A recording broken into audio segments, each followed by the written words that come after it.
Welcome to the 160th episode of Downtime Podcast. I'm Alyssa. Hello, I'm Jeremy.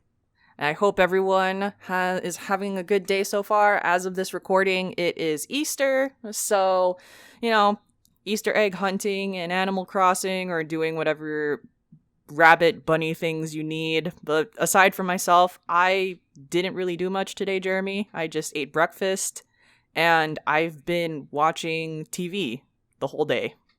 Oh man, it sounds like we both had a lazy Sunday. I typically, I typically go out to my aunt's house in Benicia, and she invites a bunch of family and friends over, and we all do this little Easter egg hunt since a lot of her friends have kids, and my dad's side of the family, we're all a little bit grown up now, so Easter egg hunting isn't really something that we partake in, but we do hide all the eggs, and as one of the eldest cousins. Do you hide it for kind of like the younger kids or your cousin's kids? Just for the younger kids, cousins' kids, or like family friends' kids. As one of the eldest cousins, it is my job to hide the golden egg, which has money in it. Ooh. Yeah. Have you ever during Christmas done this thing where you hide an ornament of a pickle inside of a Christmas tree, and whoever finds that pickle, you're supposed to get a lot of money out of it? I want to say it's a tradition I heard comes from Europe, but I cannot confirm that it's from Europe. This is the first time I've ever heard about that tradition. I have no idea what that is, but it sounds really cool, and it does sound very European in a way. Mm-hmm. That's cool. Your family does that on Christmas? We've done that when I was younger, but definitely I haven't done that in a while because my aunt's like, "You are working now. You don't need money." I'm just like, "Yes, I do." But Yeah. As a kid, you're like, "I don't want money. I want toys, or I want video games or something." And as an adult, you're like, "Oh, give me the money. Give me the money." Yeah, my aunt's like, "You have a job." I'm like, "Yeah, so." You gonna say no to money? Of course not. Yeah. Come on. Okay, I'm here to confirm it is a European tradition. It's from Germany. Oh, sweet. That's awesome. Yes.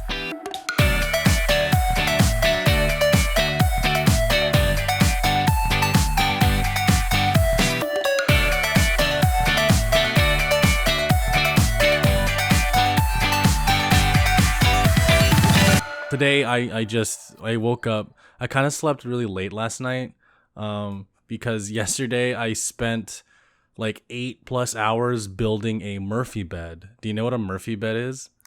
I don't know what a Murphy bed is, but I feel like I've heard advertisements for it. So a Murphy bed looks like a wardrobe, and you pull it out and it reveals a bed. Mm-hmm. So I got it from Amazon because everywhere else was a little bit more expensive, but Amazon was selling the same Murphy bed from this one company called B-Star or Bestar for $1,000 compared to everywhere else, which is $1,500. So I went with the Amazon route, got the bed. It was super heavy to bring all these boxes up to my apartment, but my brother helped me out. My wonderful, wonderful brother helped me build it yesterday. And to thank him, I bought him lunch today. So I went to bed at 4 a.m. Not because we finished building the bed, but because we spent so much time doing that I had to take care of other stuff. And the whole day yesterday was just committed to building this bed. And then at 4 a.m. I was like, you know what? I'm crashing. I gotta sleep. Woke up at 11:30, and I was like, okay, I gotta go do this podcast at 1:30 p.m. And I was like, and I treated my brother to lunch because he's been so helpful, and he's been not complaining at all about it and very enthusiastic about the process. So yes. I was like, you order whatever you want. He's like, let's just get Korean food.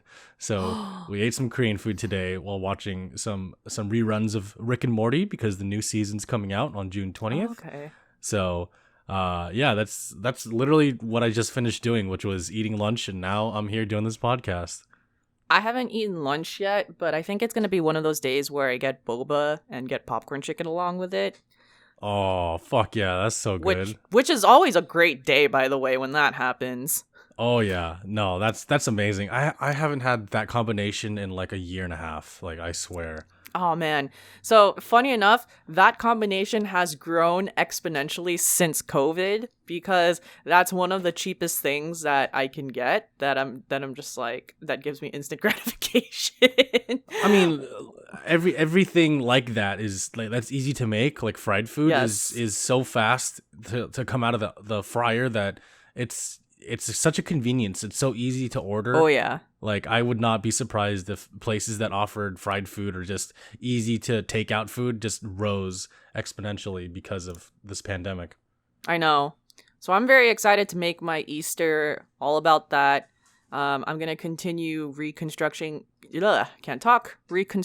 my island later. Last Nice. night I slept I slept at 1, but it was later than I wanted to sleep because I wanted no lie, I wanted to sleep at like 10 last night. I was pretty tired. But Oh then yeah. I'm kind of deep in the weeds now of the final act of Ghost of Tsushima, so I was really into that. And then on top of that, I started a TV show called Ozark Yeah. on Netflix, and Nice. I'm almost done with season 1 too because I binged that as well. Very cool. Yeah. And oh, by the way, Ozark's a really good show. I'm liking it so far. Awesome. I know Yeah. the Jason Bateman's in it, right? Yep. Jason Bateman is in it. He is a money launderer, and due to a money laundering situation gone wrong with his partner, he had to escape to the Ozark Mountains, and he went from Chicago to Missouri. Chicago, Oh, wow. Illinois to like an Ozark town in Missouri. And basically just living there and trying to clean all the money that he's supposed to basically save his life and his family's life. But then throughout the process, as he's cleaning up the money, he's actually building an empire for himself as well in the Ozark Mountains. Right. Wow. So yeah, so it's really cool so far. 3 seasons so far, and they're currently they're either filming or finishing up season 4, which is the final season of the show. If for anyone who wants to catch up to it, it's gonna only be 4 seasons long. Oh, okay. I might check that out. It's always been on my queue, but I never had like a chance to watch it because I was always busy watching other shows on Netflix. Yes, this one is a really good one. I watched during the weekday, I watch 1 episode a day, and then during the weekends, I watch like 4 episodes to catch up or so. Oh, And okay. it's Nice. it's really good so far. All of the side characters are very fascinating to me. What I like about this show is how complex everyone is, including Jason Bateman's kids. They're super complex characters as well. That's awesome. Like he has a 10-year-old and like a 17-year-old on the show. Wow. And it's I highly suggest the show. Really good thriller, suspense thriller, action drama, kind of like in that line of genre. Yeah. And then I'm gonna start at a show today called The Irregulars, which is a spin-off of the whole Sherlock and Holmes type deal, except it surrounds like a kind of like a younger cast and a younger group of people who are like working for them, I think. So I'm gonna start that show today, and then we'll see how that goes. Okay, cool. That's awesome. Yeah. But I'm Yeah. watching tons of TV. Did I ever talk about The Sopranos on this podcast? You may have talked about it, but I don't think you've ever talked about it with me. Okay. I started that show like February actually, and I finished it a couple weeks ago. It is a show about a mob family. For those that don't know, it's an HBO show about a mob family, particularly the lead character Tony Soprano, who is the patriarch of the Soprano family, not just his own immediate family, but also his mob family as a whole. He eventually becomes the boss early on. And the entire show is about how he has to deal with being a mob boss while at the same time being a father at home. And it takes place in New Jersey with some parts in New York.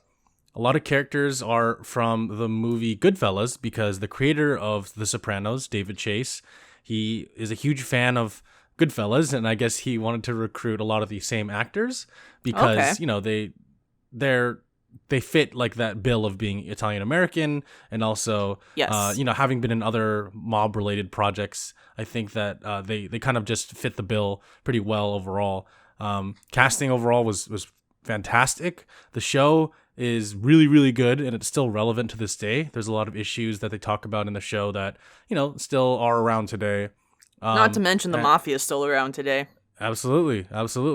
And one thing in particular is that what was I gonna say? The show kind of started that whole overarching narrative where you can't just jump in the middle of the season and find out what's going on.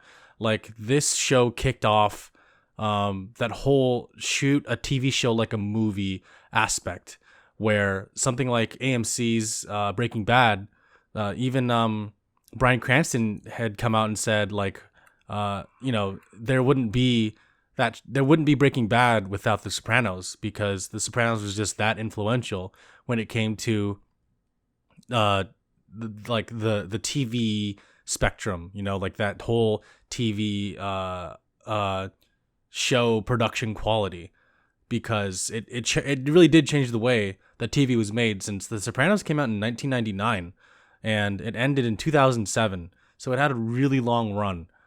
6 seasons, technically 7, since 6 was cut into 2 parts, 6A and 6B. But, overall they're considered 7 seasons total.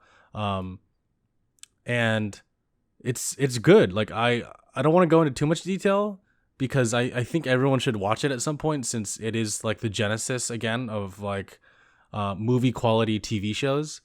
But I binged it because I was so fascinated by all the characters and how deep they are, and it goes into religion and how much religion affects the mindset of these mobsters.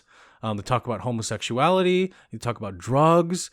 It's fascinating, and it's fascinating how this show portrays the mob and their mob's views on certain things. There's even an episode where they talk about how mob movies and mob TV shows negatively depict Italian Americans in a mob show. It was really meta, and I was like, this is weird but really cool. If you, just for anyone who's not a US listener, if you Googled or just looked up what are the top 10 or top 5 US TV shows of all time, The Sopranos would be in the top 5, if not many countdowns would consider it number 1. Wow. Yeah. There you go. That's even proof of it. And after I watched the show, I was watching a lot of behind the scenes interviews and little featurette documentaries. So for those that don't know, unfortunately the actor that plays Tony Soprano, James Gandolfini, he passed away in 2013. I didn't know he passed away. Yeah, he had a heart attack while he was in Italy promoting some stuff. And he's so humble. He's such a humble, cool guy. But on the show, he's so ruthless and he's so calculating. But in real life, he's just yeah, I don't even know why they chose me. I'm just a dude. I don't understand. But he's really, really talented, I gotta say. If you watch all these interviews before you watch The Sopranos, you will understand what the actors mean when they praise him, because everybody, literally everybody in the show talks very highly of him, because he's not just an actor, not just a lead actor as well. He is he's a good person, because he looks out for everybody. You know how some lead actors in a show, they let all the power and money get to their head, but for him, he helped other people in the show, all their actors get up, and he kind of had an influence on the writing process, because he wanted to show how how he can help, how he can use his power as the star character for good. And I thought that was really cool, because you don't often see that. And, the show does well after that. But for some reason, The Sopranos was so popular when it first came out, and throughout its entire run. And I had no idea, because, my parents didn't watch it, and they wouldn't let us watch it. We were just kids. And they didn't have HBO, because you had to pay for that. So I never had a chance to watch it. I've always heard about it. There was even a video game that came out that's apparently terrible, but I, never got a chance to watch it. Finally did, and gotta say, highly recommend it to everybody. If you have HBO Max, check it out. Like it's really good. Yes. I have only seen the first 2 seasons. I haven't finished the show because I think at that point when I started the series, I started college, and during college I could not do some things to retrieve that TV show because I was using the college internet. So I haven't been able to restart that yet, but it's on my list to finish the series at some point. Yeah, please do. Man, it's good. It's yeah, really good. I completely agree. It's a very good show. Yeah. Man. Like, I was on this whole like mafia kick after I finished it. I even like convinced some friends to watch all the Godfather movies and Goodfellas just just to like talk about it after. And I think, nice. Yeah, because a lot of the same themes are in those movies. Yeah, I mean, fantastic movies. Like, it's interesting that these movies about crime, TV shows and movies about crime, like, do really well. It's like they always do well. Yeah, I love me a good crime story. Yeah, me too. Like, of course, we would never do things like that. That's why we live vicariously through these TV shows. Very true. Now, what I heard is David Chase, the creator of The Sopranos. So James Gandolfini's son became an actor, and he's going to use him for a different mafia TV show. So he's creating a new mafia TV show. I don't know what the name is, but he's going to star James Gandolfini's son in it. There's also a movie coming out that is a prequel to The Sopranos called The Many Saints of Newark, and it's going to be on HBO Max later this year. It stars James Gandolfini's son Michael as a younger version of Tony Soprano, which I thought was really cool. Oh.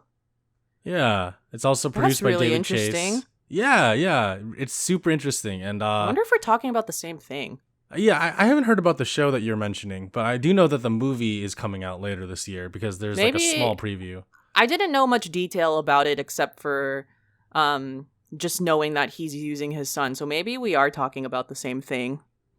Possibility, yeah. I wouldn't be surprised, but like the fact that he's using his son as in a show or movie and as a younger version of Tony Soprano in the movie, like I think that is really cool and speaks volumes of like not just continuity, but like showing how much James Gandolfini still had an influence on the creator of the show and the show overall, because the fact that they're using his son, who I'm sure, I don't even know if the son was the first pick, but I'm sure they did a lot of like casting tests, and the son just came out as like the winner because not just because of his relationship with the show, but also just because he's probably a talented kid, and I can't wait to see him be a young Tony Soprano when the movie comes out. A couple days ago, I ordered a game on Amazon, and so a couple podcasts ago, I talked about how I got a PS3. Before, I never really had any interest in getting other games for the PS3. I didn't even know. It didn't even cross my mind that Yakuza Dead Souls should be a game I should pick up. But, once I got it, and I had that whole thing where the PS3 was not from the US and there was controller issues. But the one game I always wanted to get on PS3 was actually Initial D. I think it's called Third Stage, Arcade Stage, something like that. And I got it on Amazon because I was shopping around on eBay to see how much it cost, and Amazon was actually cheaper to buy it brand new. And I was like, all right, let's do this. So I bought it, waited a couple days. It came. I picked up the envelope from my front door, and it was empty. I was like, what the hell? Like, why was I given an empty envelope? Didn't make any sense. It was really weird. So I reached out to Amazon. They gave me a replacement, and as of the recording of this podcast, it should be arriving sometime today. So it wasn't a third party you got it from. Yeah, I'm assuming maybe it either fell out or the third party just never put it in there, or someone forgot or something. But for those that don't know, Initial D is a a manga and an anime and a movie series and a live action movie series about a racer named Takumi Fujiwara and how he races his dad's tofu shop car, which is a Toyota AE86, around the mountains, and eventually gets like caught up in some like street racing stuff. And it's a lot of fun. And all the games are just racing games with drifting. That's all. And that's all I want to play. It's so simple and it's fun. And it's based on the arcade games that everyone kind of like knew about when we were all younger. And you'd go to an arcade, you'd see the Initial D. Spend all your allowance and money on Initial D as well. Right? Because I totally did that one point. And now... I know many people have done that. Yep.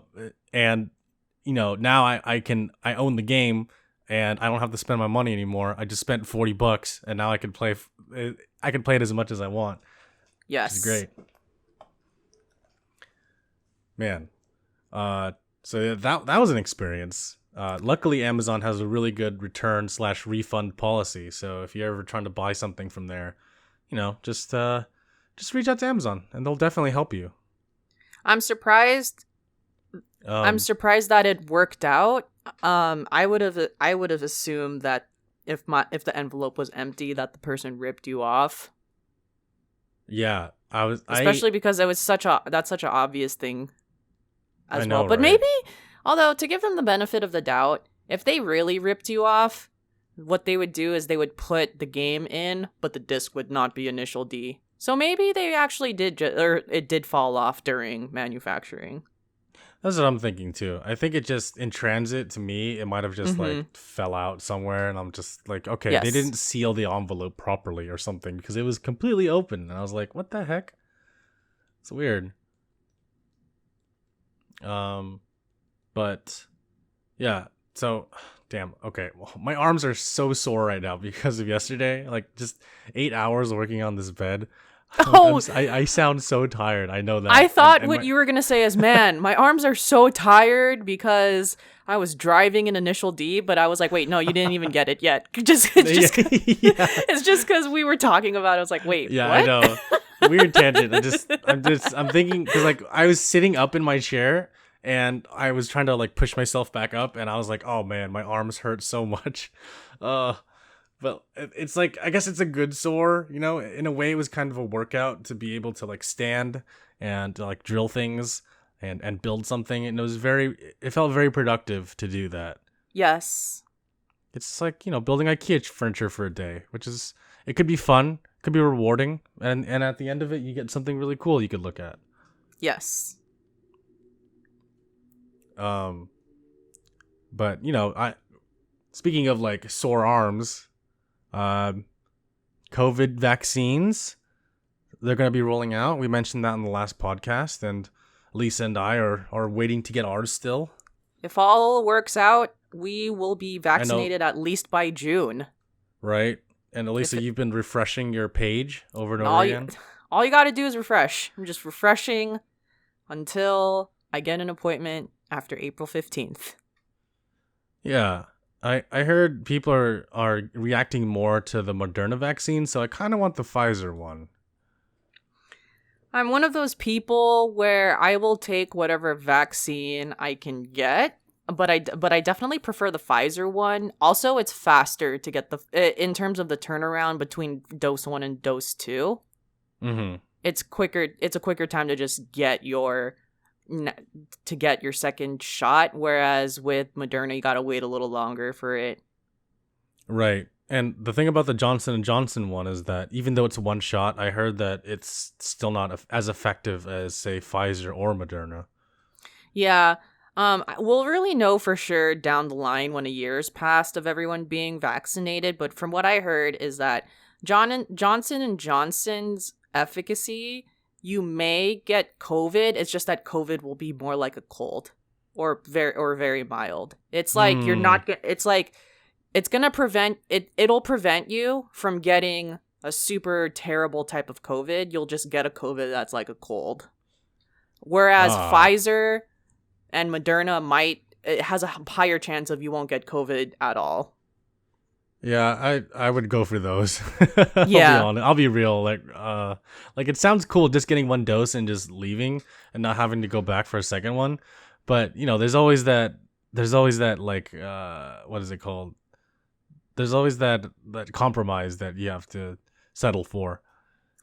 It's the reason why they want to give majority of the Johnson and Johnsons to kids and to younger people, because the reasoning is, all right, younger people, they're going to go to school and they're going to be exposed to people all the time and they're going to get sick. But they're healthy enough to deal with COVID, and if they just have Johnson and Johnson, if they get COVID, it's just going to be a cold. Right. Exactly. Speaking of COVID, I talked about that wedding I went to last podcast, and Yes. I got a COVID test this past Monday. Got the results on Wednesday. Can confirm negative, which is really Congratulations. good. Thank you. But so there's something else I want to talk about in regards to this. I walked to the test because it wasn't far away from me. It was at a testing center that was pretty close. Not close like, a couple blocks down, but close like a mile and a half away. So it was a good walk, all the way there, all the way back was about 3 miles. But I gotta say, I kind of felt weird walking around, and I didn't feel safe walking around my neighborhood, despite being majority Asian. And as an Asian American myself, like, there was always that lingering feeling of something might happen to me because the streets were so empty. I was just kind of scared, like, something might happen. So this is leading into kind of, some deeper stuff, and I don't want to talk too much about it, but like, there's a lot of stuff going around the world right now, anti-Asian, distaste, hate, if you will, about, just the whole virus and Asians getting a lot more hate than normal, I would say, or at least like, there's more attention being brought to it, and it sucks, and it's stupid. And people need to fucking chill, because I don't know. It's just a lot of it doesn't make sense to me, but some of it does. And I still get confused by it. And it makes me so angry. Yeah, I've been pretty conscious now ever since more cases have been publicized. The one thing I really want to emphasize is that the cases have always been here. It's just that they're now in the public eye, and there's an uptick in them because they've been broadcasting them more. Right. And at the end of the day, what a lot of it boils down to is a lot of people feel very powerful because our government and our police don't do anything about it. Just like Black Lives Matter. A lot of people are getting away with this, or a lot of people are just getting arrested and just like being let go. And there's even a whole I forgot the term, but they want to change a rule in California that defines what a petty theft means, which means that mugging someone can be considered petty theft. And then if that happens, then if you mug and physically hurt someone, then you can get basically off scotch-free. I thought that mugging already was petty theft. I think that if they want to change it as well, so that if you're physically hurt by it, then it still counts as petty theft. Oh, I see. Yeah, which means that you can get away with more. So there's a lot of things on the inside that need to change that will help all marginalized people in the United States. I hate the fact that I have to be... I hate that we all kind of have to be more conscious of like, oh God, like I don't like living my life in fear. Yeah. And the thing that sucks, especially in the Bay Area, is that we live in the Bay Area, which is a pretty diverse area. And sure, there's there's still like racism and discrimination that'll happen, but in general, a lot of the groups here have been able to like live pretty, well together for so long, and then all of a sudden we have a government that incites all kinds of feelings and unsavory beliefs, and they're just flat out racist, sexist, ignorant, homophobic, whatever, Right. transphobic. So this is unfortunately just the life that we all got to deal with right now. It's just all of the people who are totally ignorant are very enabled right now. Yeah, exactly. There's a lot of people who are just outright terrible, and for dealing with them, the government needs to step up. Yeah, I agree, because there's nothing that us citizens can do, you know? Like, I was even thinking, what if some person in the Bay Area, some rich person, decided to become a Batman figure and just start protecting people? Like, it would be weird, but at the same time, I'd be like, okay, that just means the police aren't doing enough, you know? Yeah. The fact that there has to be local watches mean that the police aren't doing their job. Yeah. And then you have to see, why are the police not doing their job? Is it because they're not being paid properly, or is it because there's just something on the inside going on? But Right. yeah, it's just a little frustrating, but it is unfortunate, the world that we kind of like live in right now, and hopefully things will get better for all marginalized groups. I did notice that there were more police cars in my area, so that's kind of a good sign, I think. Yeah. But in general, I feel like way back, police did more patrol. And but then another thing is, when police did patrol, I was like, oh, okay, police are doing patrol, I feel pretty safe, or, you know, I should be fine. Now when I see police patrolling, I'm like, okay, I wonder what they're doing here. Like, yeah, exactly. I don't even trust police that much anymore, which is unfortunate, because it's their jobs to protect us, but this is what we've come to. It's like, what are you really doing? Yeah. I just hope that the feelings change soon. How's Ghost of Tsushima? How's that going? Ghost of Tsushima is going well. I am in the final act right now. There's a lot of substantial story updates that we will definitely talk about in a spoiler cast, but some of these characters, man, there's a lot of things going on with their lives, and that connect back to your character, or Jin's dad. And I'm looking forward to the conclusion of all this. I think I'm like, it's one of those things where if I really wanted to, I could finish it tonight. Yeah, absolutely. Yeah, like at this point, if I really wanted, I could finish Ghost of Tsushima. And maybe I will, but most likely I won't. Probably I'll finish it I'll finish the main storyline mostly by Wednesday, and then just finish the side quests and the side stories for the rest of the trip. The one, I guess, major thing that happened in terms of techniques and battle between Act 2 and the final act is I now have a pipe that can shoot poison at different people, and it's become my favorite ghost weapon because I love shooting the poison that confuses enemies and they all beat each other up. It is so clutch. It is one of the best ghost items that you could use, weapons that you could use in this game for sure. I love it. I like how before I'd be like, okay, you'd use your little senses to find out where the big guys were, and I was like, okay, I need to get those guys last. But now I'm like, okay, where are the big guys? I'm gonna shoot them with this dart and see what they do. Exactly. It's like back then, I was happy when I unlocked shooting the kunais like 4 in a row at different people. But now what I can do is I see a group of people, I can just shoot one single confusion poison and they're all attacking each other. It's fantastic. What's awesome too is that it works on generals, so I know. Yeah. Oh my god, so cool. My one wish is that I could have more in my inventory. It's my only wish. But I've been using it strategically.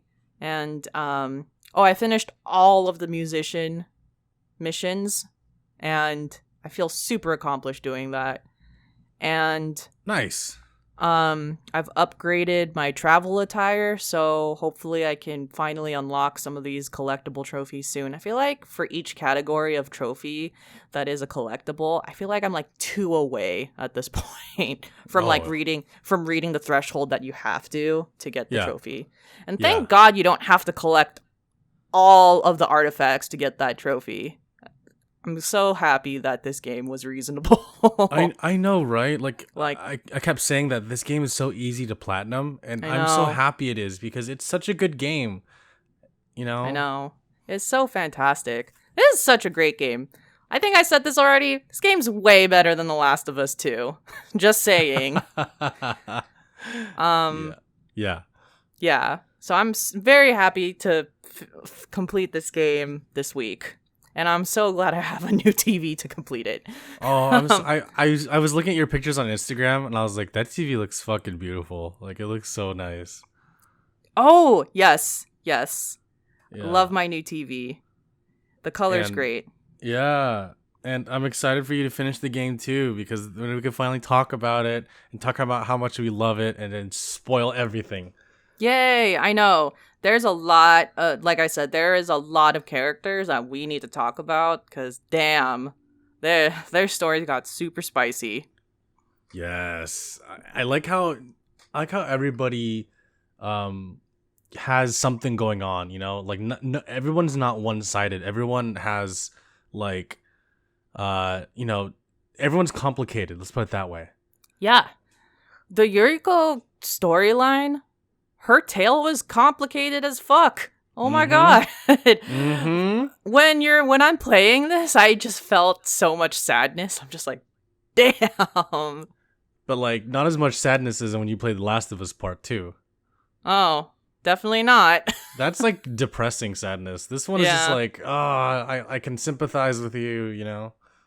Yeah, well, the thing about The Last of Us 2 is that depressingness is like, God, the end of the world sucks. Where this one is just like, life is so fleeting type of sadness.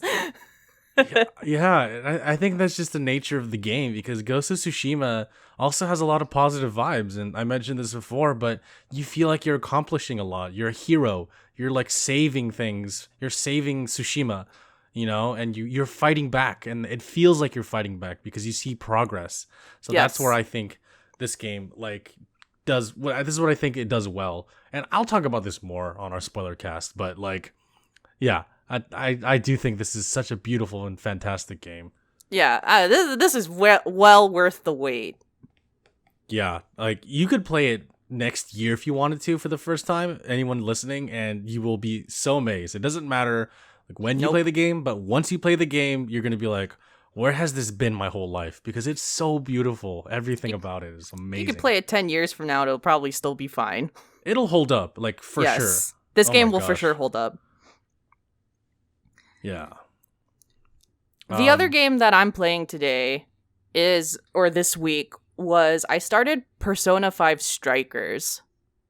And Persona 5 Strikers is a spin-off of the Persona 5 game, and it's published by Atlas, but it's developed by Omega Force and P Studios, and Omega Force is a studio that works on Dynasty Warriors, so they actually describe the game as, it's basically Persona 5 and Dynasty Warriors combined. That's what I thought, yeah. Yeah, especially with the whole active battle system. The premise of the game is that you and the protagonist and just his crew, like the Phantom Thieves gang, in Persona 5, they're all, in school. In this game, they're all in college now. And you all come back from college, from summer vacation, and the whole premise is you're going on a summer vacation and you're taking a camper with you. Wow, and, how American. Yeah, I know, it's just like, I love it. That being said, there's one, I think Futaba, who's the daughter of Sojiro, the cafe owner of LeBlanc. I don't know if she's in college, but she was super smart. Like, her character was supposed to be a genius, so she may have skipped some grades, or maybe she is actually the same age as her crew. I don't know. Okay. But But yeah, you come back for summer vacation, and of course you can't properly go on summer vacation because trouble is afoot. Just like any other Persona game. But yeah, so your main character gets sucked into the whole Persona world, and now the way that it plays in this game is a little different. So in Persona 4, the Persona world is called a dungeon, and then in Persona 5, the Persona world is called a palace. And then what this usually is it's a person's world that's that's kind of in the shadows on the inside. So it's like you see a person and who they are on the outside, but they also have a person who they are on the inside. And for some people, that inside is like really dark. So like the point of the Persona 5 is you want to steal their heart and change their heart so that on the inside, which is what their palace was, so that you can change who they are and they can hopefully become good people after they leave jail. So interesting. Yeah, so that's the whole premise of Persona, is that you're going inside a person's world and you're trying to change who they are. Now, in this game, in Strikers, the other person's world is called jail. So it's a much more negative connotation compared to, say, palace, or, I mean, dungeon has a pretty negative connotation too, but yeah, this is just straight up like jail. And then this game also introduces kind of two plot points that are different from Persona 5. So the first one, aside from jail, is that there's something called desire, which you as a character don't know yet. At least I'm not far enough to know exactly what desire is, but I mean, my guess is that on the inside in a person's jail, that person is able to manipulate and control people's desires of what they want. So haven't fully fleshed out like how the hows and the whys, but that's what I'm assuming it is. And then the other plot point that's different in Strikers is that you have a smartphone, and your smartphone is named Emma. And on top of that, in the smartphone, you have an AI named Sophie. So those are just two things that are introduced that are related to the story that we'll definitely see how that turns out later in the game. Wow. Yeah. In my opinion, I think the AI is going to turn on you, but we don't know that yet. Remains yet to be seen, yeah. Remains yet to be seen. So the first character who we're investigating is a J-pop idol, and her name's Alice. And so pretty much what you see in the regular world is that she has a lot of fanboys, and fanboys that are super obsessed with her and spending all of their money on her.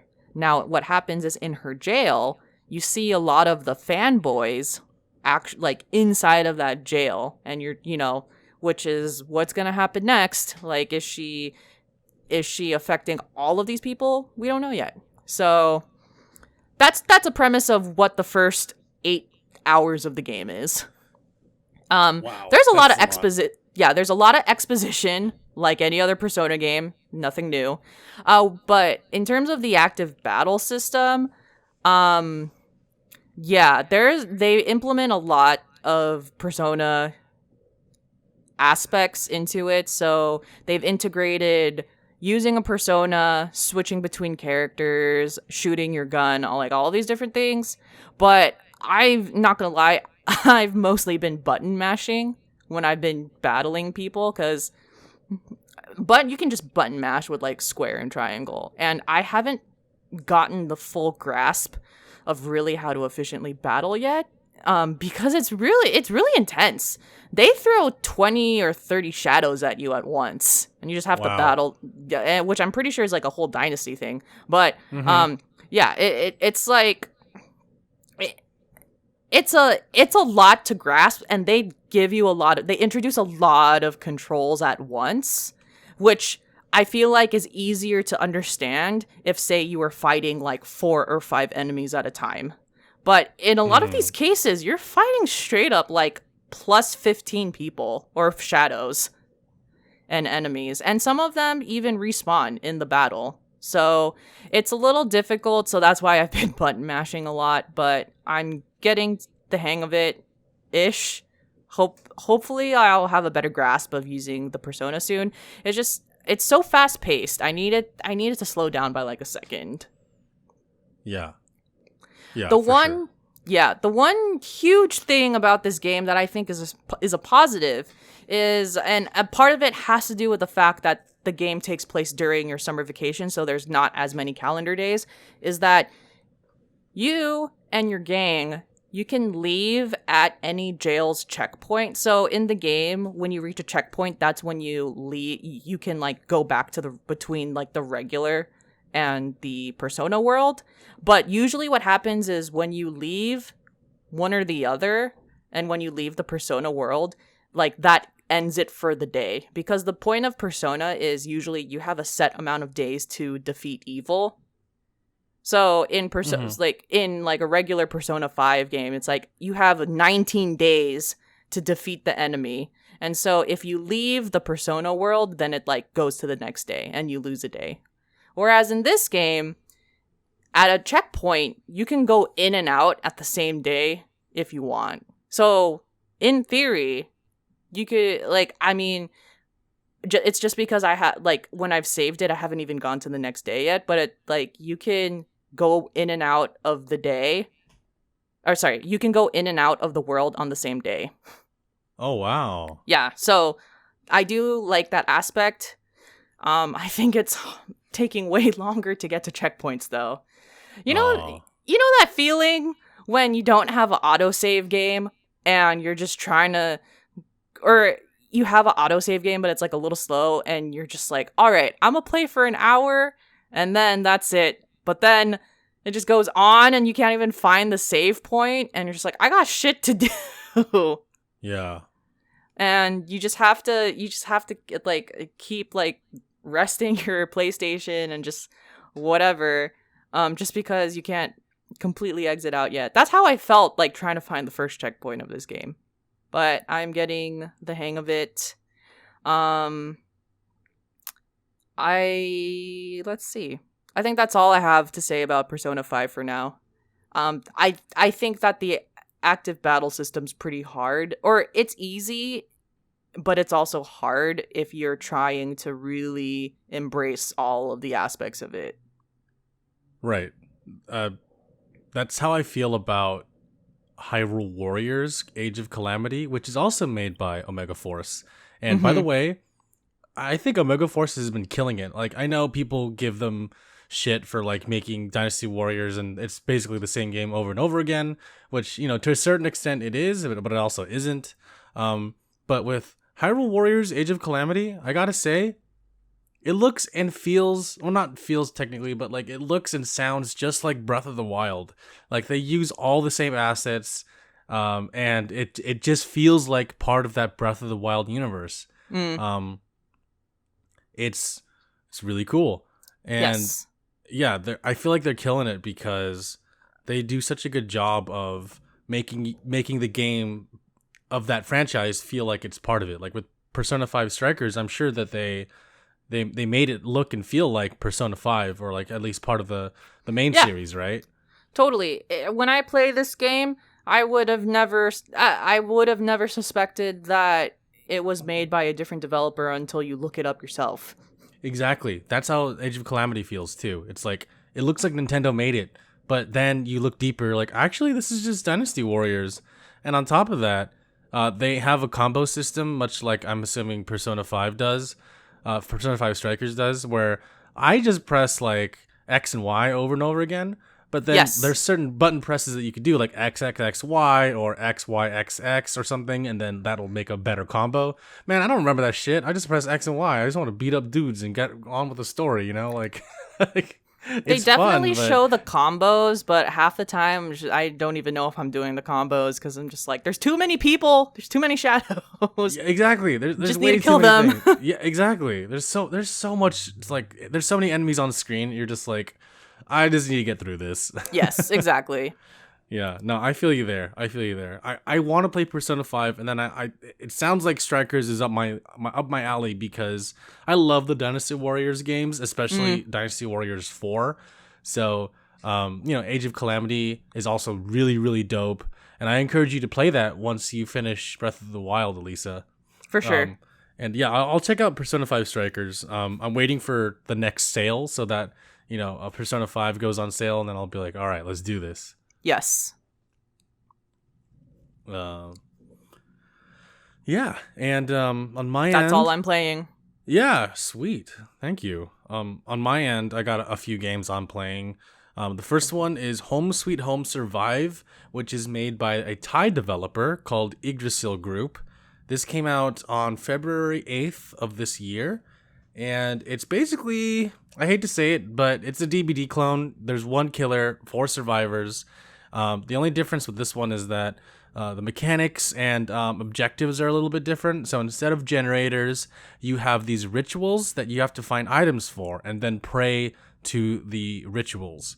Yeah, it's pretty scary too because unlike Dead by Daylight, there's no terror radius, so you don't know when the killer is coming to you. Mind you, in Dead by Daylight, there are certain characters that can hide their terror radius using certain skills that they have. But in this game, none of the killers, they're called specters, in Home Sweet Home Survive. None of the specters have any skills that allow you to hide the terror or activate the terror radius. Like imagine like working on something in a game, in a third-person game, but you can't look around you. You can only look to your left and right. So the specter can appear right behind you, and a loud noise will like be heard, and then they attack you, and then you're dead because you can't do anything. However, you can fight back. You can set traps to hinder the specter from coming forward, and you can actually kill the specter if all of us team up. If we all got weapons and teamed up against the specter, we can like take him out. The more damage is done, the more damage capabilities can be done by doing and completing all the rituals. Completing most of the rituals will increase the damage the players can do to the specter, and then finishing all the rituals will allow a portal to open up, and then the survivors can escape. It's very frustrating as a game. It's still early access, so I had a hard time playing the game, not gonna lie. I kept thinking of Dead by Daylight the whole time, and I wished that there were a little bit more things done to the game to improve it, and I know that they will come in time, but I don't know. It's fun, but it's just incredibly frustrating, and I want to get better at the game too. So we'll see what happens there. Yeah, and it's funny. There's a really funny thing that happens after you finish the match when everyone's at like the post game screen. It just starts playing some like heavy trap music that sounds like kind of horror inspired. Oh boy! Yeah, it just comes out of nowhere because the main menu music and the in game music, they sound pretty creepy for like a survival horror game, and then you go to the end game screen and it's just trap music. It's so funny, and we kept making fun of it. And every time it happened, I would just like do like a fake rap over it. It's like hey, just stuff like that. I hate this so much. Oh my god, I knew you would hate it. God. Get me out of here already. All right. So the other game that I'm playing is also horror related. Yakuza Dead Souls. It is a better game as far as feeling like I'm accomplishing something goes. Good to know. Yeah. Real quick, what I did want to say about Home Sweet Home is I've actually seen someone play it before. Nice. And anything that implements some sort of cultural myth or deity is guaranteed to be a really scary game. Yeah. Especially like Thai horror is so scary. Yes, and Thai people can like Thai and Taiwanese, Japanese and Korean movies, especially horror movies, are some of the scariest things I've ever seen in my entire life. So Same. When they implement it in games where you have to interact and play with it, it's a guaranteed nope for me. If anyone listening likes horror movies, I recommend Shudder, which is a Thai horror movie. It's about a photographer that whenever he takes a photo, there's a dead girl somewhere in the photo, like a ghost of a dead girl. That's a good one. Yeah, it's probably my favorite Thai horror movie. It's really good. I recommend it. And I hate horror movies, but this one, it captured me. I gotta say, it was really good. I liked it a lot. So the other horror-ish game that I'm playing is Yakuza Dead Souls. I finished the part where you play as Akiyama, and I'm now Majima. And, you know, the crazy mad dog of Shimano that he is, he takes this zombie apocalypse in stride, and he's more than prepared and more than willing to go in. So a little funny detail that's not. I wouldn't expect anything less. I know, right? So a little funny detail that is not spoiler related at all is when you first play as Majima, there's a cutscene that happens, and he's watching a zombie movie because of course he is, right? And he's laughing, and he's like, "This is awesome!" And then some guy comes in, he's like, "Boss, you won't believe what's happening outside." And Majima's like, "What?" And then some zombies pop up inside of his room, and he looks at the TV, he looks at the zombies, he turns back to the TV, looks at the zombies, whips out this giant shotgun. He's like, "This is the best day ever," like something along those lines. And then it just cuts to you playing as him, and you just blast all these zombies away. And so there's even a scene where everyone's escaping from the zombies, and the police are like, "What are you doing? You're an idiot! Like, why are you running that way? Like, you're not supposed to do that." And Maji was running right at the zombies, like shotgun ready to go. And I'm like, of course he would. Of course he would do that. God. Yeah, it's a lot of fun so far. But again, my only complaint, and I already said this before in a previous podcast, but I'm going to say it again, is that the controls are really clunky because you're essentially just taking a Yakuza game and focusing all the combat to guns. It's annoying. But you know, I'm still learning it, and I'm still trying to get used to it. And it's okay because I'm having fun playing the game. I'm loving the story so far. It is so campy. It is so Yakuza, but it is also like extremely funny. If you just think about it, like, oh, there's a disease happening that turns people into zombies. What's happening with the disease? I don't know. Some shady corporation is probably behind it. You know, it's like they're taking all these cues from horror movies and like Resident Evil and stuff like that, and they're just spinning it to make it their own. So the way I think of it is Resident Evil with Yakuza characters, and I'm all here for it because I think that concept is so cool. Man, one day I will check it out. Yeah, no rush. If you ever get a chance, definitely check it out. But, you know, with the PlayStation 3 store closing, this will be the last time you'll be able to buy it digitally. Because it is. I already have it digitally, actually. I just haven't played it yet. Okay, that's perfect. Then you don't need to worry about anything because you already have it. Yes. Yeah, that whole thing is unfortunate that they're shutting it down, but definitely for anyone, like, there's so many games that you just gotta buy, even if you don't know when you're gonna play it. Like, there's a lot of games you just gotta buy because I don't trust PlayStation, especially, to put half of these things on their PlayStation store for 4 and 5. Yeah, exactly. That's why it's also good to have a physical copy of the disc. Just so that, you know, if once the store does go away, you'll be able to just play it still without having to worry about downloading it. But if you do have it downloaded, Sony did say you could still download the game when the store goes away. Oh, I get it. Okay, sorry. I was like, wait, what do you mean by that? But I get it. So it's like if you haven't downloaded it to your hard drive yet, like, it'll still remain on your account even if the store goes away. Correct. Got it. It's the same concept with Steam. So let's say you buy a game on Steam. Yeah, and then, you know, they take it away, but then it's still in your library and you can still press download. Yeah, because I have a few games that are not on the library anymore. Yeah. Yeah, and the final game that I have been playing-ish, which actually ends today in 3 hours, is called Knockout City. It's a beta, and it's basically just dodgeball, but like I don't know, like a cartoony, fun multiplayer dodgeball game. It's like a team deathmatch kind of game where you have teams of 3, so 6 players total, and you face each other and you throw dodgeballs at each other. Like there's some special balls, like a sniper ball that looks like a football. There's a bomb ball that is kind of cool. And there's a police ball that puts you in a cage.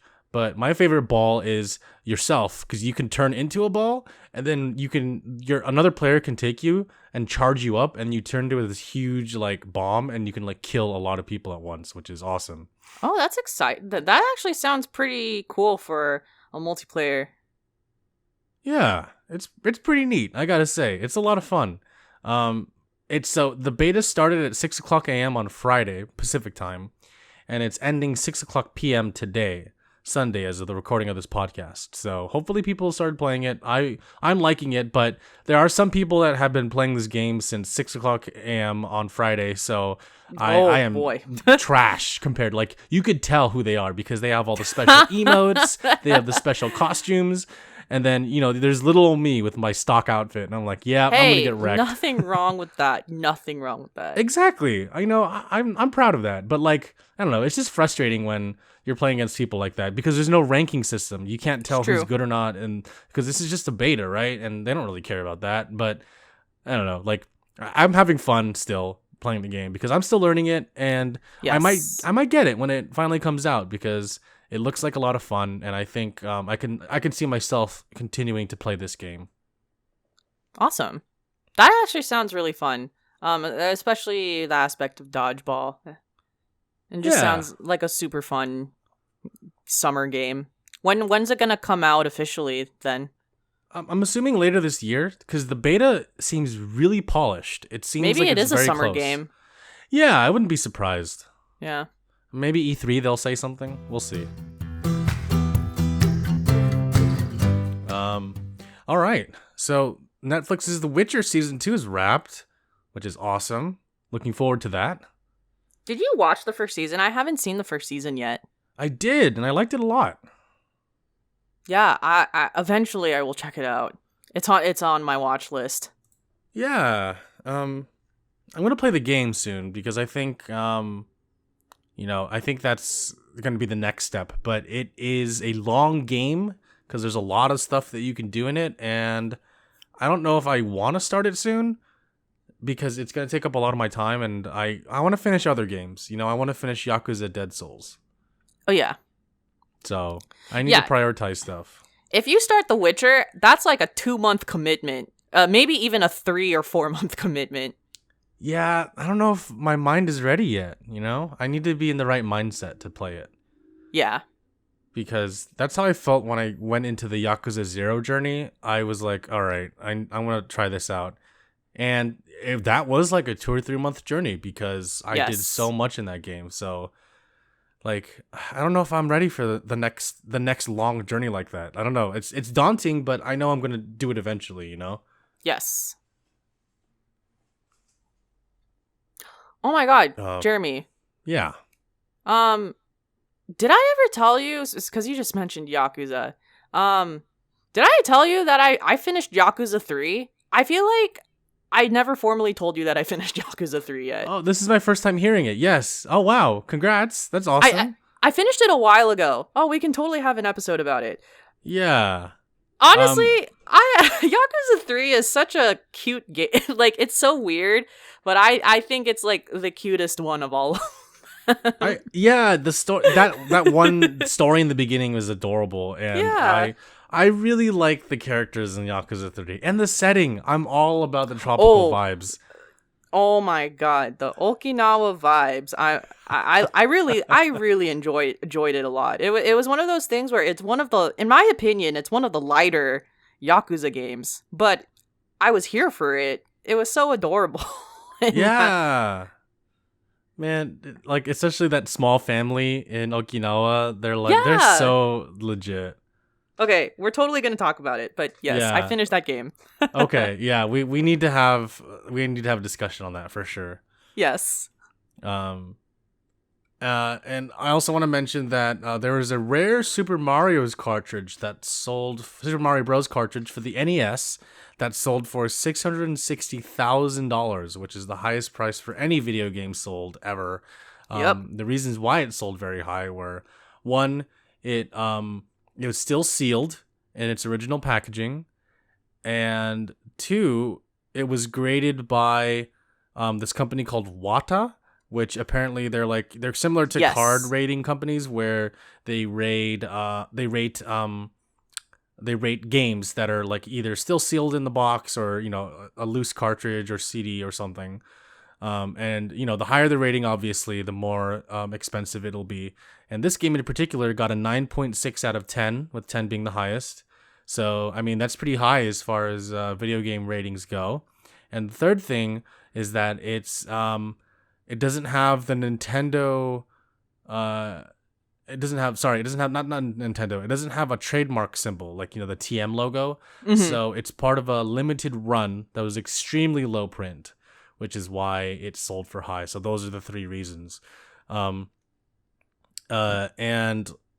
it's pretty cool. I mean, it's cool to see something like this be sold for a lot of money, something that's really old, because, you know, you never know what you might be holding. There's a lot of people that are still holding on to like their GameCube stuff that's still sealed, and that stuff's going up in value. You know, like N64 stuff is already getting up there.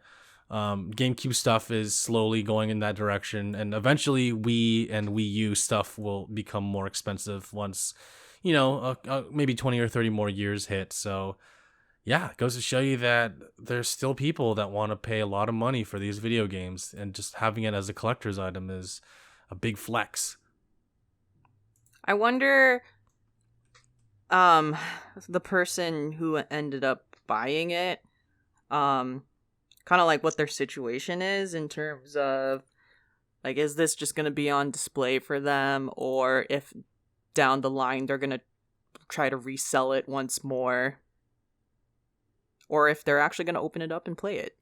Right? Like, imagine that. Like, if I was that rich and I bought that game, I would, like, low key, I would kind of want to be like, just open it in front of everybody. Like, once I buy it, I'll break open the case, like, pull my knife out, and then, like, open the seal, and everyone's like, and I'll be like, what? This is meant to be played. What's your deal? I know. It's a like, game. I do what I want. Exactly. I'm rich. You're not. Let me do what I want. It sounds like it's such a dick move, but, like, I don't know. In my opinion, you should be able to play video games. It's really a dick move if you own it. You know what I mean? Oh, yeah, that's true. If you bought it yourself, that's not a dick move to open something up, even if it might be collector. You own it. Right. You know, like, you're right. You're right. That's your thing. Yeah, you could do whatever you want with it. You can do whatever you want with it. Especially if you're playing it. It's not like you're opening it up and throwing away. If you're opening it up and playing the game, then it's like you're actually using the product. A good example of this would be like Deadmau5 when he bought the Ferrari and put the Nyan Cat like wrap all over it and drove it around, and that's like his main primary car. Like, that's a good example of not letting something sit in the garage and doing whatever you want with it because you own it. Exactly. But then I think Ferrari came out and they're like, "Yo, can you not do that?" And he's like, can you fuck off?" Look, he can do whatever he wants with his Ferrari. Right. And I think it's a Ferrari. It is, yeah, it is a Ferrari. And I think Ferrari was like, "We're going to strip you of whatever." And he's like, "Do it. I don't fucking care." Yeah. Like, you can't take my car away from me. Yeah, also, Nyan Cat is adorable. So, yeah, who cares? Be loud. You know, be different. Exactly. That's all the news topics I have for today. I think the only news topic that kind of like came to mind is that PlayStation 5 is the official console for the upcoming 2K games. Wow, they secured that deal? I think so. Wow, when I was looking into it. So, I mean, most likely what that means is it's going to be exclusive to PlayStation 5 until like maybe like 2 years or, you know, whenever, and then it's like free to everyone. But yeah, it's like the partnership is in. I wonder how... I haven't been looking at the numbers, mainly because, one, I don't own any of the consoles that are from this generation, and two, I just haven't really had the time to look into it. But I wonder how the sales of PS5 versus Xbox Series X are doing, because I want to know, because last generation Sony clearly won, but Yes. before that Xbox won. So I'm just curious to see what's going on this generation. Yeah. Would you happen to know? I don't know yet, but it was also a weird year because of the pandemic, because they were limited not only in manufacturing, but there's many people who would normally buy it on opening that like they had to save their money because, of course, pandemic. So I feel like this year is going to be a good indicator year, better than 2020, of how the consoles are doing. So by December of 2021. Yeah. But we should look into that at the end of the year, how they did. I think you're right. I think it would be better to see all the numbers at the end instead of at the beginning. Yes. Did you want to mention that other thing, since it's pretty much news too? Oh, we're talking about got it. So, we have one question on Discord today which relates also to news, but last week, I think, or a week and a half ago, Sony Entertainment bought Evo, the fighting game. It's a tournament. Yeah, I was about to say how you would describe that, but they bought the fighting game tournament, and so now they have a partnership, and they already announced this year that Evo is going to be is virtual. Mm-hmm. So that's happening, and then so the question of this week is, since Sony Entertainment bought Evo, do you think other party fighting games like Smash will pull out? So, and this question is from PJ Sucks. Mm-hmm. So, for anyone who doesn't know what Evo is, so it's a fighting game tournament. It stands for, Jeremy, it stands for like Evolution. Oh, God, I just know that Evo stands for Evolution, but I forgot what the other, part of the acronym is. Evolution, voluntary. I don't know. Yeah, I just. I can't. But yeah, I can't think of it either. But yeah. But currently, for the doc of 2021, it's going to be Tekken 7, Street Fighter 5 Champion Edition, Mortal Kombat 11 Ultimate, and then Guilty Gear Strive. So these are all 4 games that you can play on PlayStation. Yeah. And that being said, Nintendo and Smash have been in Evo for a while. Mm-hmm.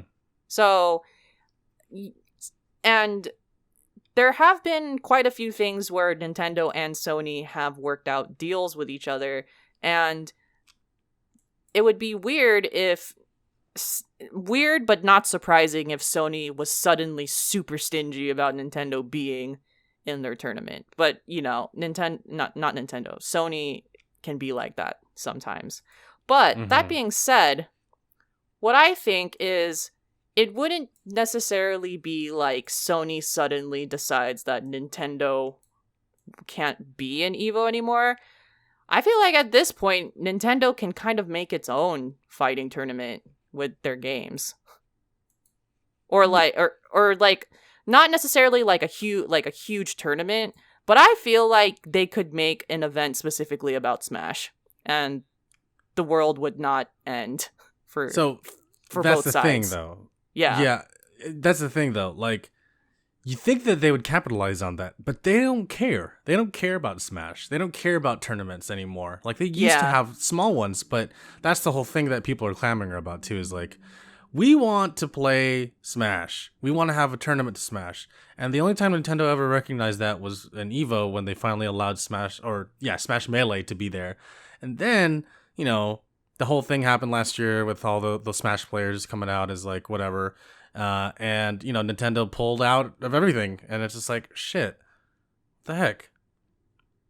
However, Smash Bros. Ultimate was at Evo Evo Japan last year. Yes. So I don't know if they'll have it in the US side this year. But I mean, it is a possibility. I think that Nintendo might still have a presence there. Like, of course, this series is going to be more Sony centric. Can you confirm that they did have it last year? Super Smash Bros. Ultimate was one of the main attractions last year, but this year it remains to be seen if that will actually happen or if that will still happen, because it is more Sony centric focus this year. And while that might be a turnoff for some people, I still think that it will still be a fun tournament. Like, things will have to evolve and change, and I think it could be a good thing for Sony buying it. Like, it means that now there's a lot more support financially for the series to continue on. I'm not sure about the whole behind the scenes thing with Evo. I actually don't know any details about it. But I think it has a better chance of moving on, and I think there should be some public opinion on what games should be selected, and I think people just need to clamor on and just keep saying that Smash needs to be included, because it's all about the fans. The fans have a lot of the driving force behind what is showcased there. And I know Sony might have their own opinions, but they should still try to listen to fans as much as possible and work something out with Nintendo, because then that would be a win-win for everybody. I don't think Sony will push Nintendo out. I haven't really heard of like a Sony Nintendo like rivalry, like to like a really bad extent, I think that Sony and Nintendo respect each other enough that yes, Sony would leave them alone. But again, I think you're right. If Smash were to leave, it would be Sony's doing. Oh, no, I'm sorry, it'd be Nintendo's doing on their own volition. They might scapegoat Sony, but deep down inside, it would actually be a Nintendo decision. Yeah, and people might think like, oh, Sony pushed them out because some announcement might come out with the Nintendo's or Sony or the Evo Twitter saying, unfortunately, we have decided to not move forward with having Super Smash Bros. Ultimate at this year's Evo 2021, and people might be like, oh, Sony did it. That's the easy target to blame, but people don't think about Nintendo actually saying, we're going to pull out now, Yes. So, yeah, that's my opinion. I think that Smash should still be there because there's still a huge audience for Smash, and this is the only professional tournament for Smash that a lot like people from around the world I think value a lot more.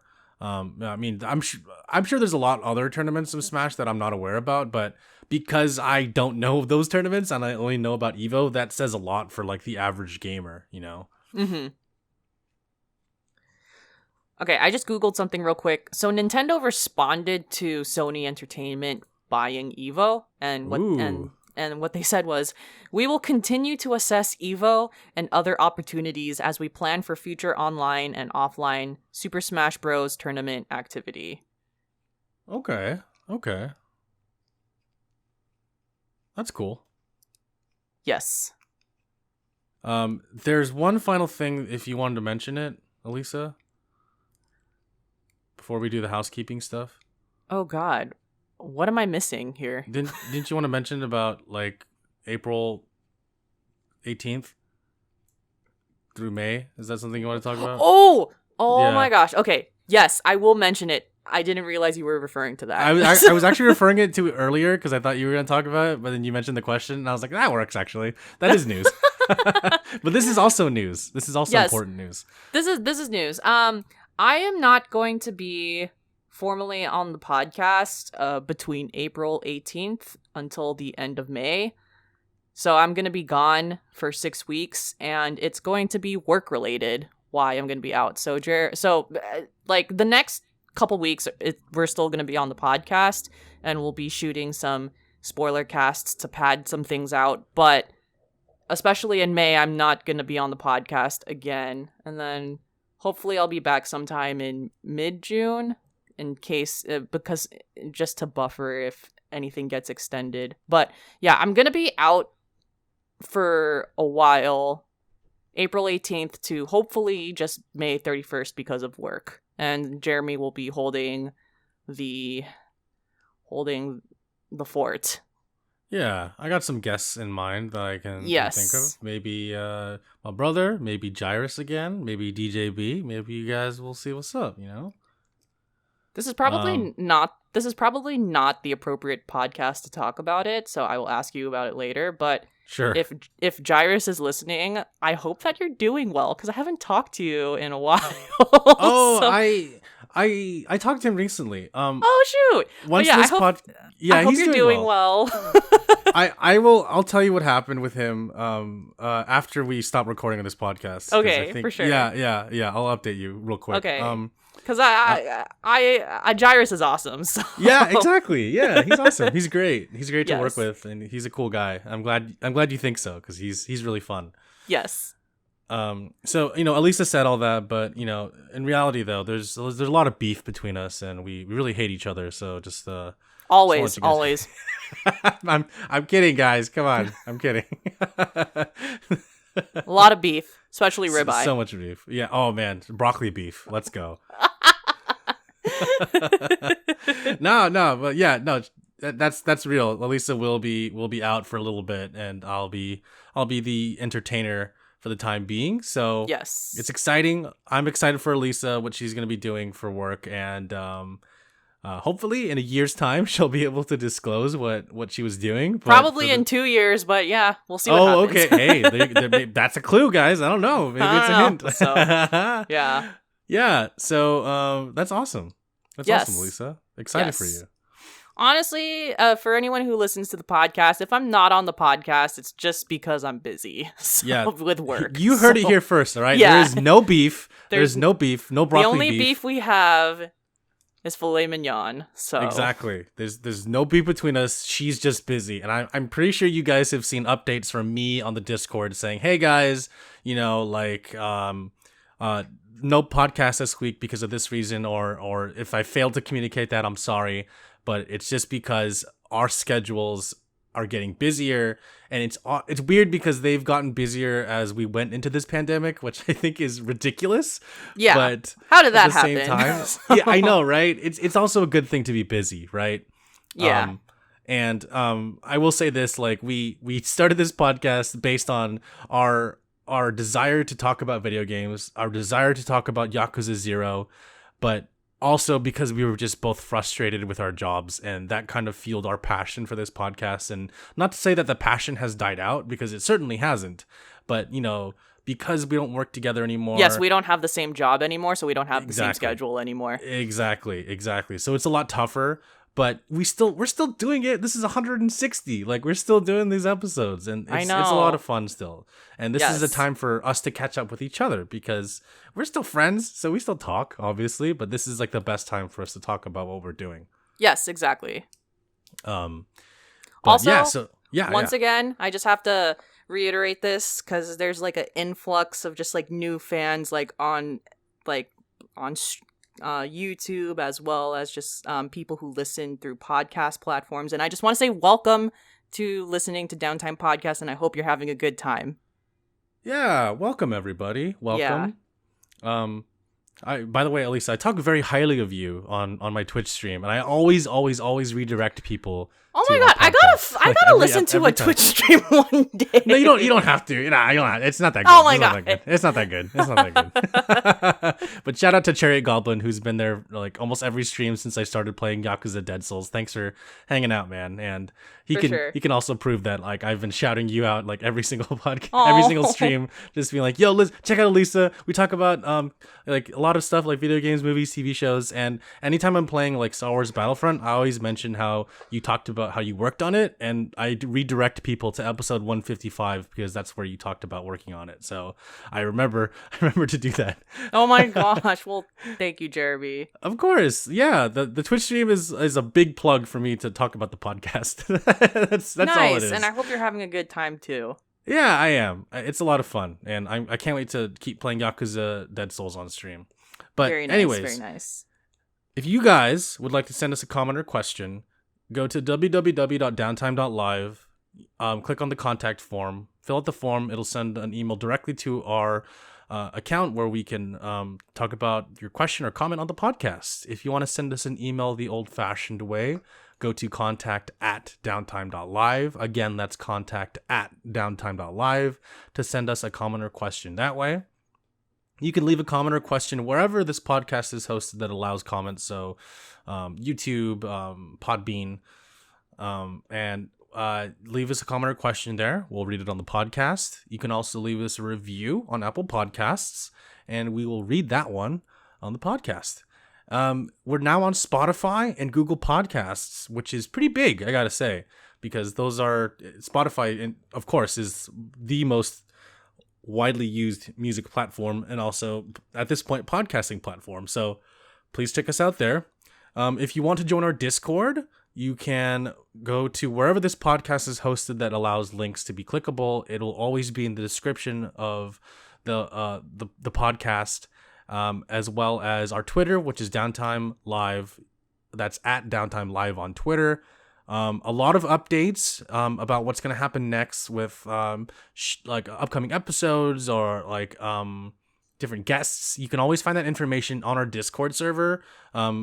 Prioritizing Discord over other social media platforms like Twitter, just because it's a lot easier to have everything consolidated into one space. And a lot of the users that listen to the podcast are also on our Discord server. So I encourage you guys to come join. I'm always active there. Alyssa, she is active as well, but only on the weekends because of her busy work schedule. So if you guys need anything immediately, you can always tag either of us, but it will most likely be myself that will be responding to any issues or questions or comments or concerns you guys have about our podcast in our Discord server. So again, please come through the Discord server. We talk about everything from video games to movies, TV shows, news, like random stuff, just memes, anything you guys want. We host it in our Discord server. Thinking about doing some like some game nights, maybe while Elisa's out next month. We'll do some game stuff, just to, in lieu of a podcast, I would say, just to keep some time going. So join our Discord server if you want to know more about that. But that's all I got, everyone. Hopefully you're all having a good weekend, a good day if you're listening to this. Okay, so if you're listening to the podcast right now and you don't want to talk about or listen to like the Falcon and Winter Soldier spoilers, you're welcome to leave now. Thank you for listening to the podcast up to this point. But in about a few seconds, we're going to talk about spoilers for the first few episodes of the Falcon and Winter Soldier right about now. Leave, go, run, fly. Bye. This show is fantastic. Fucking amazing. Holy shit. Fucking amazing. I watched WandaVision, and I will say is it's very unfair to actually compare WandaVision and Falcon because they're two different types of genres of TV shows.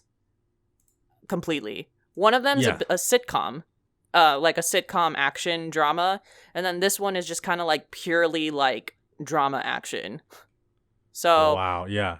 So so first off, I just want to say that like these two are like made like complete, even though they're under the Marvel umbrella, different stories as well as different directors and different writers. That being said, this is more of my show, I think. I loved WandaVision, but I think this is definitely more of my thing. And as a person who Captain America is actually my favorite of the original Avengers and the movies and the movie trilogy that stemmed off of that, I enjoy the side characters of Sam and Bucky getting fleshed out storylines, and this is a fantastic TV show. Yeah.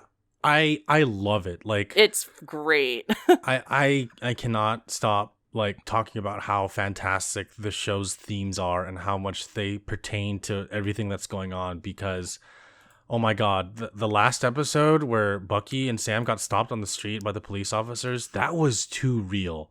And I was telling my brother, like, it made me feel so uncomfortable. But that was the point, right? It was to make you be like, what the hell? Like, he's the Falcon. He shouldn't be, like, being stopped like that. And that's what happened. The police officers were like, like the one guy whispered to the other, like, oh, he's the Falcon or something. And then he's like, oh my God, I'm so sorry. But, like, I told my brother, I was like, what if he wasn't the Falcon? This would be a totally different situation. Which was definitely exactly the point they were trying to make. Yeah, I was like, dude, this is fucked up. But I know. Wow. That whole episode dropped a lot of bombs, and I had to look up some things just because I didn't read the comics, of course. But so first off, episode 1 bomb that like blew my mind, of course, is you find out with Bucky that he killed his neighbor's son. Yeah. And that was already like a hard pill to swallow. But then I remember watching it, and they were at the sushi restaurant, and straight up Bucky like was about to go out on a date with the bartender, and I was like, oh, this is interesting. They got an Asian like woman as kind of like as the love interest, which that never happens in life. Yeah. And I remember calling that out because like, oh, that's actually pretty cool. And then the neighbor's like, no, like this guy's like a good guy to go out on a date with, and vice versa. And that was pretty cool. And what I also really liked about episode 1 is they just decided that like Sam's from Louisiana, and it's just a different environment. It's not Washington D.C., it's not New York, it's not San Francisco, all of these places that Marvel normally takes place, especially New York and the Northeast. They were just like, nope, he is from Louisiana, and I liked setting up that background for him.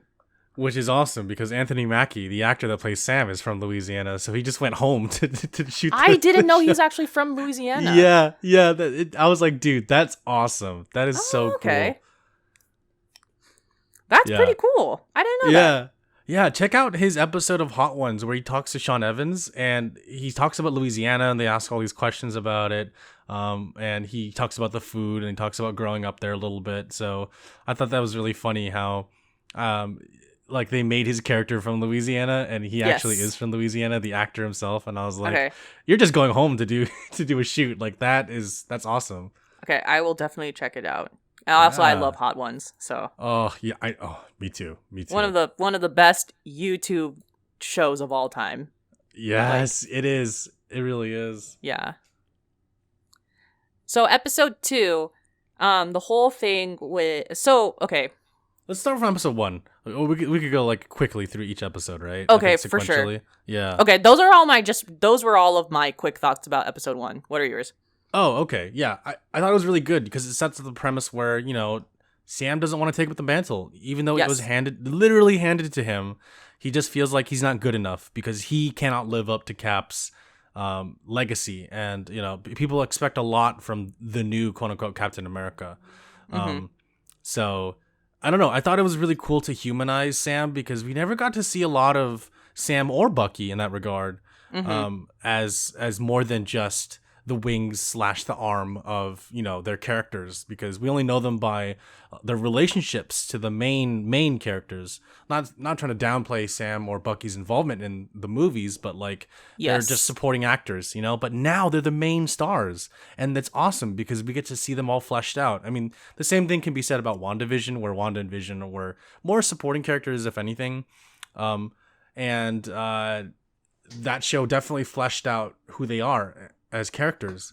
So I'm really happy to finally see Sam and Bucky have a spotlight where they can shine, and they can flesh out like their characters more, and see who they are, with like Sam struggling to realize his identity a little bit, but also struggling with the fact that he is an African American male, living in this world of superheroes, and he in his opinion, I think that he doesn't want to be seen as Captain America because he doesn't know how people will take to a black man as Captain America. But I think that's fucking awesome that he can take up that mantle when he eventually does, because I think he will be Captain America. Let's be honest. I think I think the Avengers implies that it is. It's just now this is the journey to it. Yeah, exactly. Yeah. And then on the Bucky side, I thought it was really cool to see him, kind of redeeming himself in a way. Yeah, trying to be at peace with his self and what he did in the past.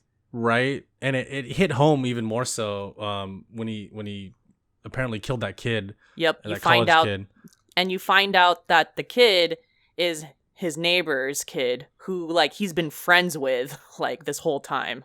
Right, and I was like, okay, why is he hanging out with this old man? I thought at first it was because they're technically both old men, right? And yes, it's very true. And I was like, okay, they could probably relate to each other more because they grew up in the same era, so they know they know the same things.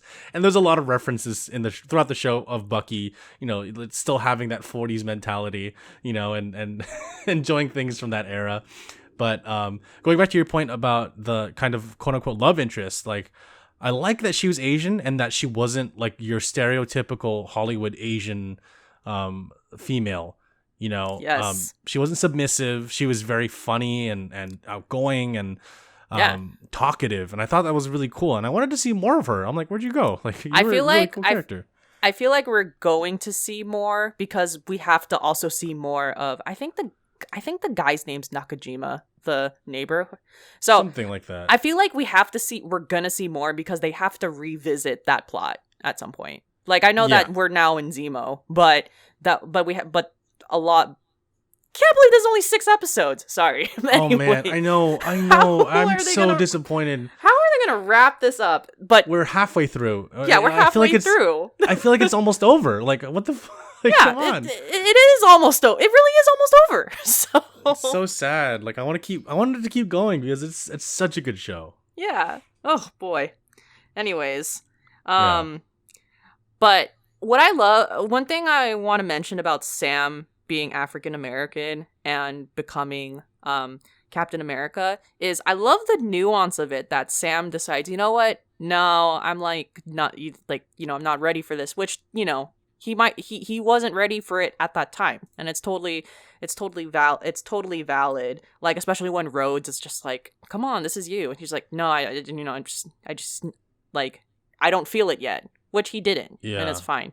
But what I love in terms of just addressing the whole race question is that when they decided to just randomly get someone, they got basically someone who is white, looks basically exactly the type of person that Steve Rogers was, just except aside from the fact that he has accolades, because Steve Rogers notably was not as good as a soldier compared to Bucky, but I just love that in the government and in Marvel's mind, or not Marvel's mind, but whatever, Sword or Shield, when they're like, oh, we need a new Captain America because Sam rejected it, we're just gonna get another white boy again. Yeah. And then on top of that, what I'm really liking about John Walker is that he's actually, what I like is he's not really a bad guy. He's just a person who just got hired for it. And he's also feeling it too. He's also feeling the pressure. Especially he failed the train stop in episode 2. Mm-hmm. And he's just as nervous as he is, but it's just the nuance in the way that he talks basically kind of shows he worked hard for it and deserved it. Where, coming from a place of privilege. And so I just like how there's nothing, morally wrong with John Walker yet. I mean, my guess is he's going to do something in episode 4 and 5, just because that's, a predictable Marvel thing to do. But I like how there's just a gray area with him where there's really nothing wrong with him, aside from the fact that he is a little bit arrogant and he's privileged. Yeah, I agree with you. So about John Walker, especially the second episode, I think that I predict that in the future he is gonna do something. He's probably gonna think that he's not good enough to be Captain America, and the only way he can do as well as Captain America is to take the same serum that he did. That's so what that's exactly what I'm thinking too. Yep, and then he's gonna become a Captain America copy in a way where he has the exact same powers, right? Because right now he's just a regular soldier. Like if any old soldier from our world picked up the Captain America's shield and just started throwing it around, like that's pretty much what he is. Yes. So I predict he's gonna go in that direction because right now, it seems like he's doing everything well, but he's frustrated that he can't do more. He can't be Captain America. He can't be Steve Rogers. He is Captain America, but he's not Steve Rogers. Exactly.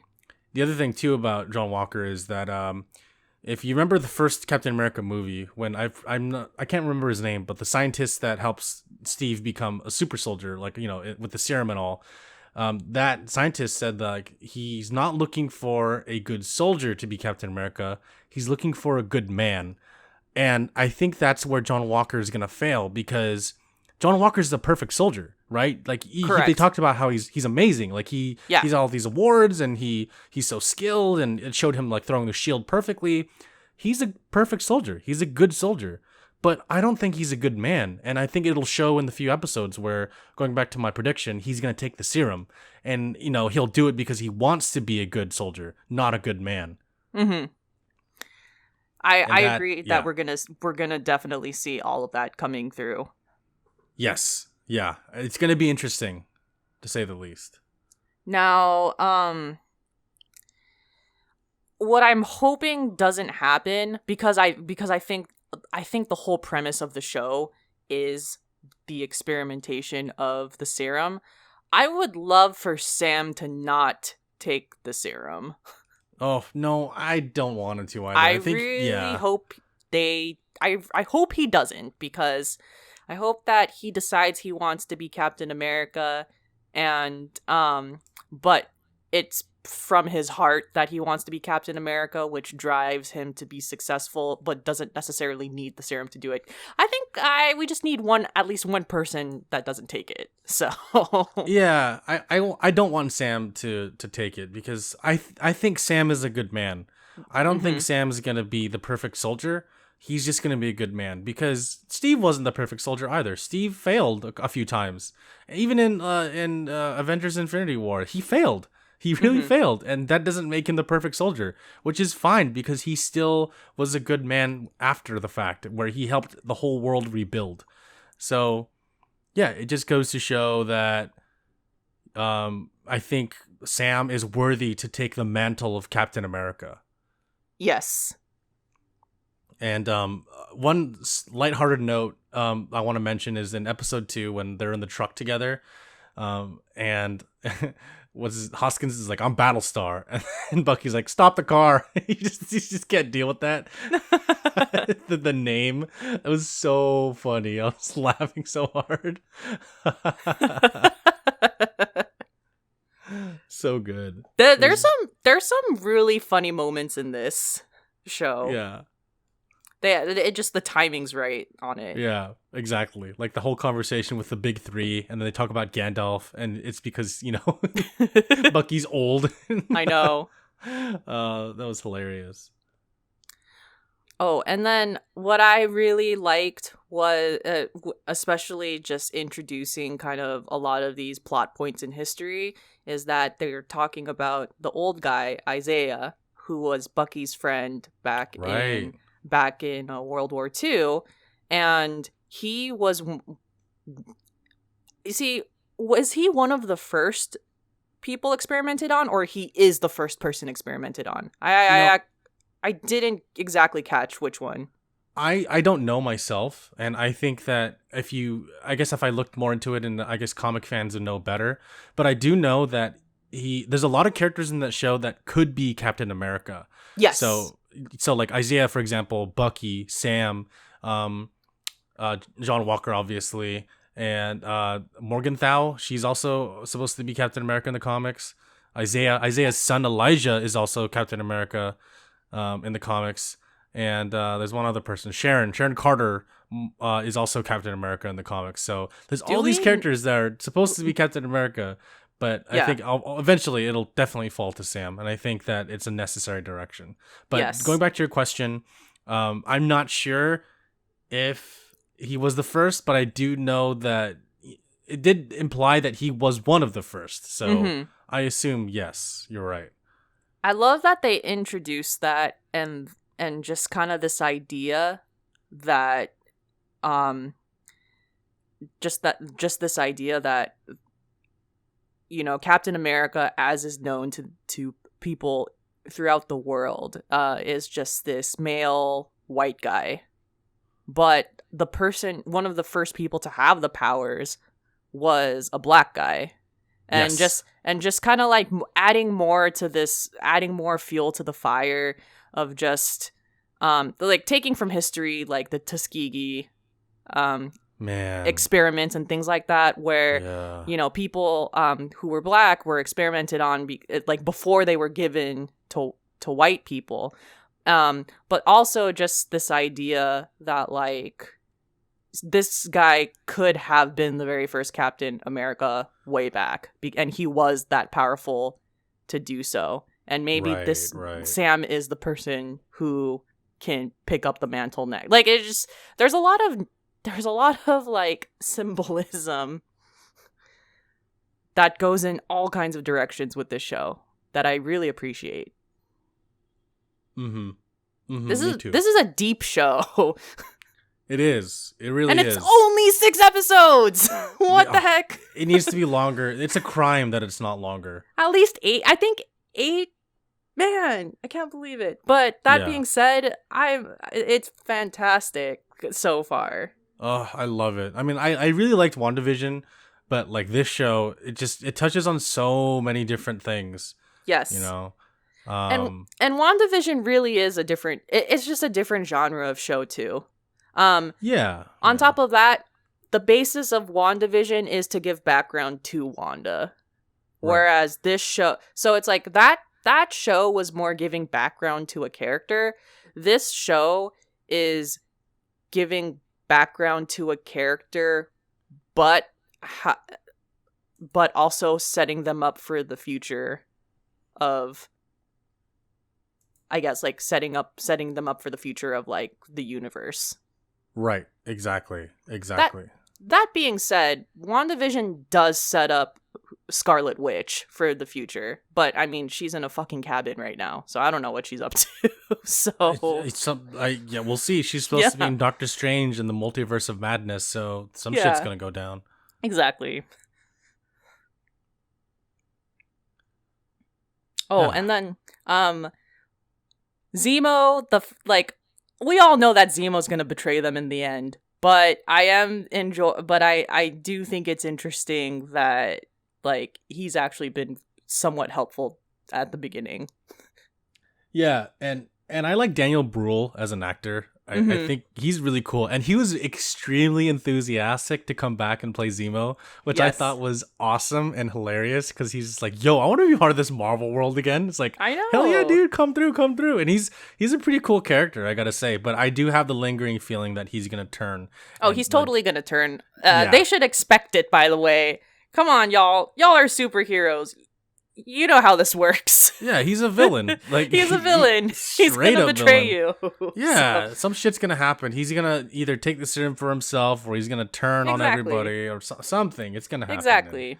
Typical Marvel fashion. But the ending with Wakanda, and when you find the warrior who is also trying to find Zemo, I was like, ooh, like this is getting super spicy, and I'm here for it. Yeah. Exactly. One other thing I want to mention, the last thing I want to mention is that remember how in WandaVision they kind of touch on people coming back after the snap? Yes. Yes. So I like how that is a recurring theme in this show too, where they mentioned that, you know, all the billions of people just come back out of nowhere, and now they're trying to figure out how to deal with that, because realistically, what would the world do if that literally like actually happened? Like, what would they do? And it's interesting how they set up like an international committee to deal with it, how they talk about, you know, how it's affecting people's lives. Like, what do you do when you come back after all this and your house is gone or your family's all dead? Like, those are questions that, you know, people don't really think about because I love it. Yeah, it's so cool. Like, there's so much world building, and I really, really like that. I love the idea of refugees and the group that want life before the blip, because it's just like the world didn't think about them after the blip happened. It's just like there's all of these like different, it's like you think about like the world was gone for 5 years and like, oh god, the world was gone for 5 years, like dang. But then in like addressing it after, you realize, wait, Peter Parker's like half of Peter Parker's friends are like gone and graduated, and then WandaVision, you have Rambo, her mom dies and now she's like the director of S.W.O.R.D., and then here it's like now addressing it in a much more social economic kind of way. Mm-hmm. And I'm loving it. Yeah.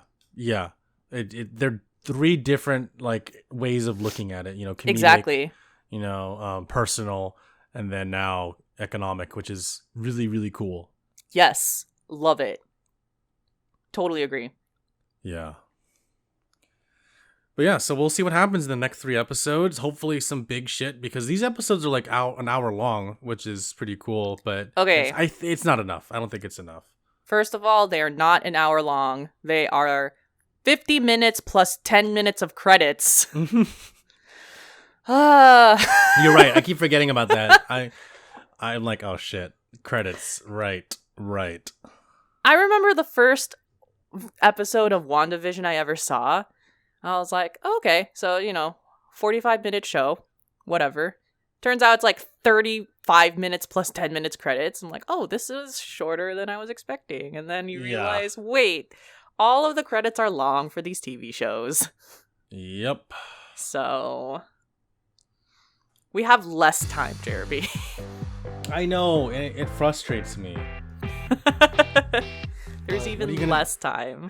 Let's go. Thanks everyone for listening to podcast episode 160. See you guys next time. Peace.